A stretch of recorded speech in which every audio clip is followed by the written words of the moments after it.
एक योद्धा जिसने अकेले ही सैकड़ों शत्रुओं को परास्त कर दिया हो। एक ऐसा भी जिसका लक्ष्य कभी चूका ही नहीं, जिसकी धनुष की टंग से आसमान भी कांप उठे, जिसका नाम स्वयं ईश्वर के साथ जुड़े। हम बात कर रहे हैं महाबली अर्जुन की, जिसे महाभारत का सबसे बड़ा धनुर्धारी भी कहा जाता है। लेकिन क्या आप जानते हैं कि इस महायोद्धा को हराने का साहस और शक्ति आखिर इन 5 योद्धाओं के पास थी? क्या सच में ऐसे कोई योद्धा मौजूद थे जो अर्जुन को चुनौती दे सकते थे? महाभारत के युद्ध में अर्जुन का पराक्रम, उसका धैर्य, उसकी रणनीति, यह सब तो जग जाहिर है। लेकिन ऐसे कौन से 5 योद्धा थे जिन्होंने अर्जुन को चुनौती देने का प्रयास किया था, जिन्होंने उसके साहस और कौशल को अपने शौर्य से मापने का दुस्साहस किया? चलिए इस वीडियो के अंत तक आप भी जान जाएंगे उन 5 योद्धाओं को जिनके अंदर अर्जुन को हराने का सामर्थ्य था। 5वें स्थान पर है भीष्म पितामह। भीष्म पितामह, जिनका नाम सुनकर ही हर कोई थरथर कांपता था। भीष्म पितामह ने कई सारे शक्तिशाली योद्धाओं को परास्त किया था। कहते हैं उनमें से एक अर्जुन भी थे। संपूर्ण महाभारत के दौरान अर्जुन कभी भी भीष्म पितामह को सीधे तौर पर परास्त नहीं कर पाए थे। वहीं अगर विराट युद्ध की बात की जाए तो विराट युद्ध के दौरान अर्जुन ने भीष्म पितामह को पराजय नहीं किया था, सिर्फ मूर्छित किया था, और वह इसमें सफल भी हुए थे। और उनका मुकाबला सीधे तौर पर भीष्म से उस समय भी नहीं हो पाया था। वैसे भीष्म पितामह अर्जुन को बेहद प्रेम करते थे और इसीलिए वह कभी भी अर्जुन के ऊपर ऐसे तीर नहीं छोड़ते थे जो उनके प्राण ले सकते। महाभारत के 10 दिन के युद्ध तक लगातार भीष्म पितामह रोजाना कई सारे पांडव सैनिकों का वध करते थे, और इस दौरान अर्जुन और भीष्म पितामह का आपस में कई बार आमना सामना हुआ, जहां अर्जुन उन्हें बिल्कुल भी परास्त नहीं कर पाए। सिर्फ यही नहीं, कुरुक्षेत्र के युद्ध में भीष्म पितामह रोजाना कई सारे लाखों पांडव सैनिकों का वध करते और उनके पास इच्छा मृत्यु का वरदान था। इसीलिए उन्हें हरा पाना और मार पाना बिल्कुल असंभव था।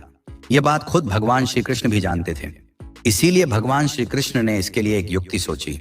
उन्होंने पांडवों को स्वयं भीष्म पितामह के पास भेजा ताकि वह उनसे इच्छा मृत्यु के इस बंधन को तोड़ने और उनकी मृत्यु का रहस्य जान पाए।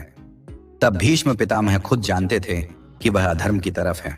इसीलिए उन्होंने पांडवों को अपनी मृत्यु का रहस्य बताया, जिसके अगले दिन अर्जुन ने शिखंडी को ढाल बनाकर कई असंख्य तीरों से भीष्म पितामह का वध किया।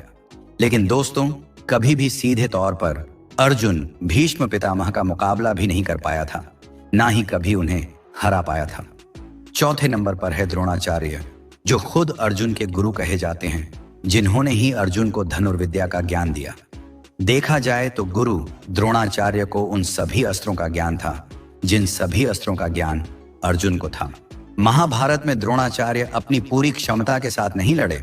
उन्होंने पुत्र मोह के कारण ही अधर्म का साथ दिया था।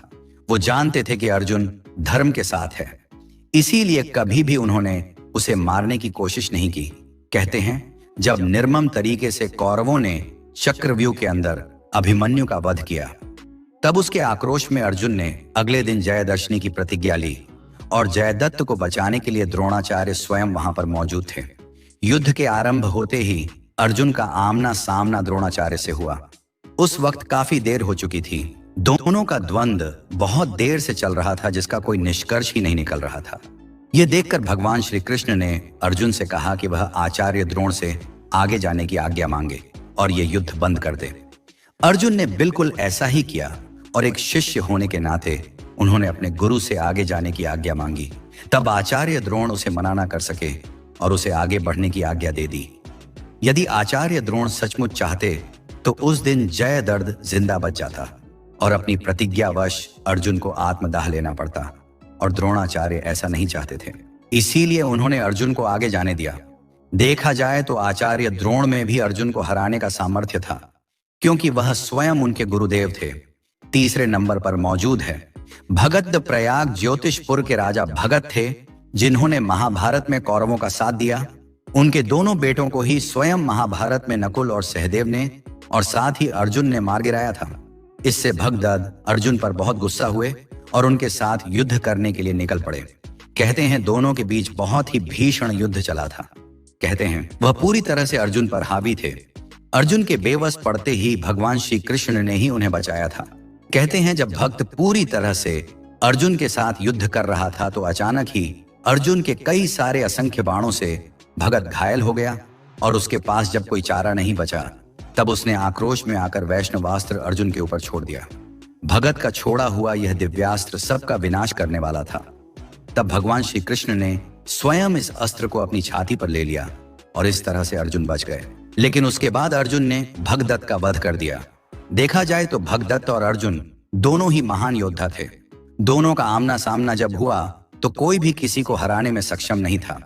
दोनों ही बराबरी की टक्कर रखते थे।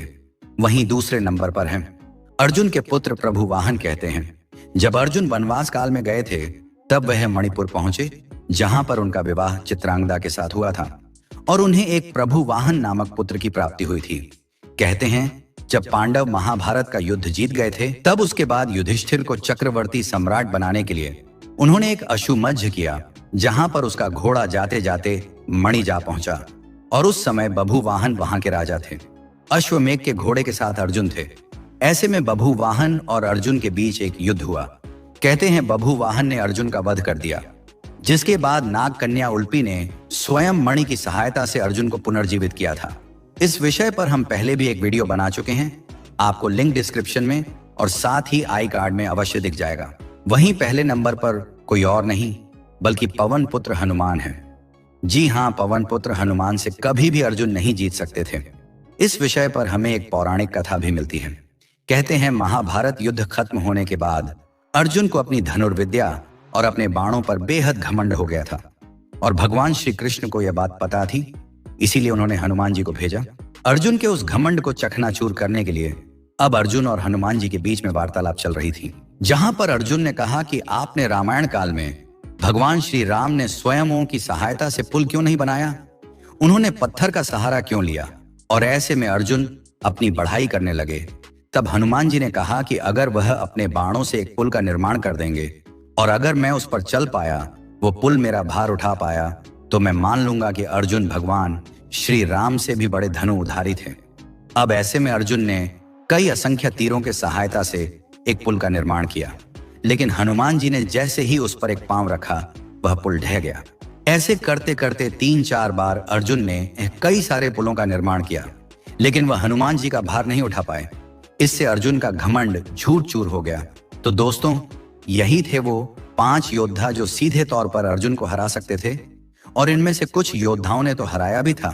अगर आपको हमारी ये खास जानकारी या वीडियो अच्छी लगी है तो इस वीडियो को लाइक कीजिए, हमारे चैनल को सब्सक्राइब कीजिए और ज्यादा से ज्यादा शेयर भी कीजिए। तो मिलेंगे अगली बार एक नई खास वीडियो के साथ। धन्यवाद।